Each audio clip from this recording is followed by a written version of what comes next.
हम बात करेंगे आज charging and discharging of a capacitor की। चार्जिंग एंड डिस्चार्जिंग की तरफ जाने से पहले हमें सबसे पहले जो चीज क्लियर करनी है,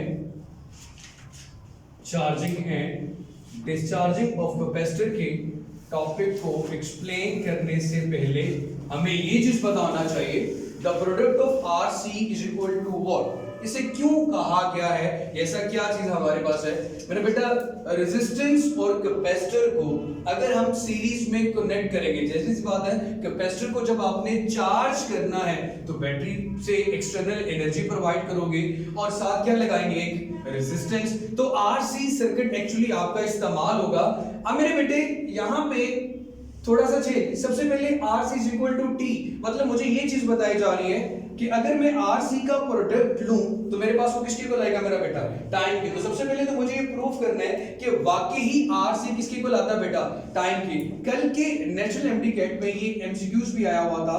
रेजिस्टेंस का यूनिट होता है ओम, कैपेसिटेंस का यूनिट होता है फेरेड, और ऑप्शन में था कि ये चार्ज के इक्वल आएगा, टाइम के इक्वल आएगा, किसके इक्वल आएगा। तो मेरा बेटा ये किसके इक्वल आ रहा है मेरे पास, टाइम के इक्वल। और टाइम का यूनिट क्या होता है मेरा बेटा, सेकंड के इक्वल। ठीक हो गया मेरे जान। अगर सेकंड नहीं गिवन तो फिर टाइम गिवन होगा, यही हो गया। तो ये स्टार्ट करने से पहले ही बता दिया कि हमारे पास नेशनल एमडीकेट में आया हो। जैसे कि प्रीवियसली क्लासेस में कई दफा ये बात इन लोगों से भी डिस्कस हुई थी कि मेरे बेटे आपका जो टेक्स्ट बुक होती है सबसे अच्छी गाइडर आपकी वो होती है। अगर आपके कॉन्सेप्ट्स बुक वाले अच्छे हैं तो कोई भी ऐसा एमसीक्यूज नहीं होगा। जैसे कि इलेक्ट्रोमैग्नेटिक इंडक्शन में क्वेश्चन पूछा गया था कि अगर आपकी कॉइल बी स्टेशन है मतलब रेस्ट में है और मैग्नेट बी रेस्ट में है, तो दोनों में जो फ्लक्स है वो तो मैक्सिमम प्रोड्यूस हो रहा है बट चेंज नहीं आ रहा। और जब तक चेंज नहीं आता तो किसी किस्म की इंडक्शन वहां पे नहीं होती। तो गैल्वेनोमीटर पर कौन सा करंट शो करेगा, नो करंट, नो करंट। ठीक है मेरी जान। तो इस तरह के कुछ एमसीक्यूज थे। इस तरह दो पैरेलल वायर्स अगर जा रही हैं, दो पैरेलल वायर्स, और उन दोनों में पूछा गया था कि किसी करंट की वैल्यू क्या रहेगी, सेम रहेगी। दो पैरेलल वायर्स हैं, दोनों पैरेलल वायर का हमें उससे क्या लेना देना, दो अलग अलग वायर्स जा रही हैं, दोनों में पोटेंशियल की वैल्यू सेम है, करंट की वैल्यू हम सेम लिख लेंगे, हमें इससे कोई लेना देना नहीं। फिलहाल यहां से मेरे बेटे ओम टाइम इज इक्वल टू, सबसे पहले एक छोटा सा शॉर्ट क्वेश्चन आता है कि इसको आप प्रूफ करके बताएं। मेरे बेटे ये देखें, प्रूफ करने के लिए यार इसको लेना तो जरा मुश्किल हो जाएगा। आरसी को टी के इक्वल पुट करते हैं। प्रूफ में आप लिख ले मेरा बेटा R मल्टीप्लाई बाय C, मतलब लेफ्ट हैंड साइड लेंगे।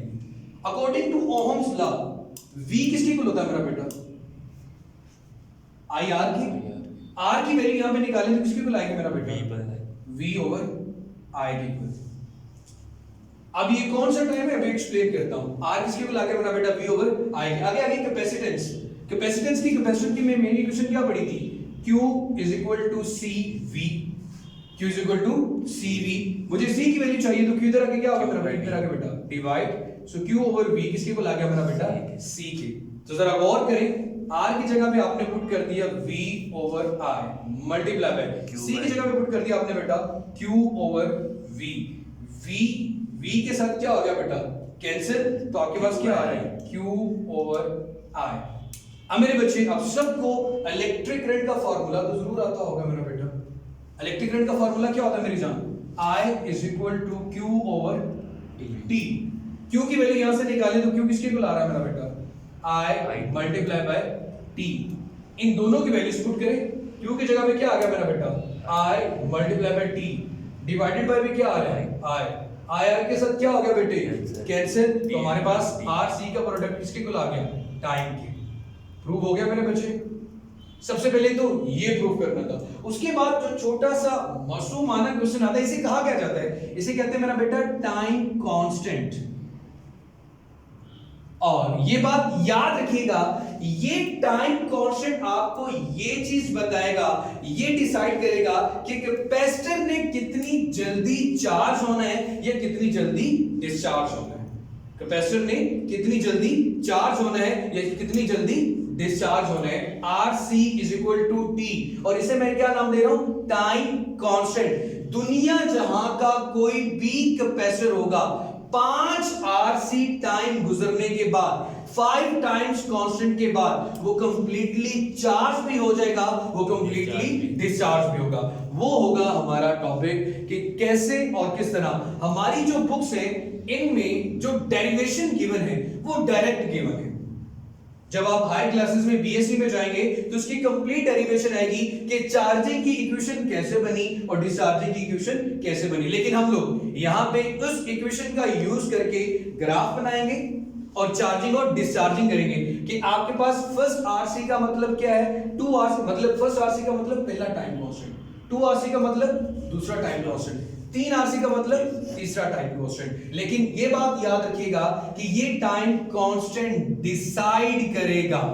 अगर ये टाइम एक टाइम कांस्टेंट की वैल्यू ज्यादा होगी मतलब कि चार्जिंग और डिस्चार्जिंग में जो टाइम क्या लग रहा है, ज्यादा लग रहा है। अगर आरसी की वैल्यू शॉर्ट होगी मतलब चार्जिंग और डिस्चार्जिंग में टाइम क्या लग रहा है, कम लग रहा है। तो ये आरसी ये चीज डिसाइड करेगी कि आपके पास कैपेसिटर कितनी जल्दी चार्ज होगा या कैपेसिटर कितनी जल्दी डिस्चार्ज होगा। आपके नेक्स्ट सेशन आ चुके हैं तो फिर मुलाकात होगी इंशाल्लाह। कल हम बात करेंगे charging and discharging of the capacitor की, एक ही लेक्चर में दोनों हो जाएंगे। अगर चार्जिंग समझ में आ जाएगी तो डिस्चार्जिंग उसका उलट। लेकिन एक चीज याद रखिएगा, इस पूरी बुक में, इस पूरे चैप्टर में अगर एक ही टॉपिक जिसमें बच्चे कंफ्यूज होते हैं, परेशान होते हैं, वो हमेशा एक ही टॉपिक होता है, charging and discharging of a capacitor. लेकिन मेरी कोशिश ऐसी होगी कि वो वाला हाजमला आपको प्रोवाइड करूं कि आपको डाइजेशन में कोई इशू ना आए। ठीक है मेरा बेटा, सिर्फ ये चीज की प्रैक्टिस करनी है कि how RC is equal to time. ठीक है मेरे जान, तो अपना बहुत सारा सा ख्याल रखें, खुश रहें, आबाद रहें, अल्लाह हाफिज। Sir resistance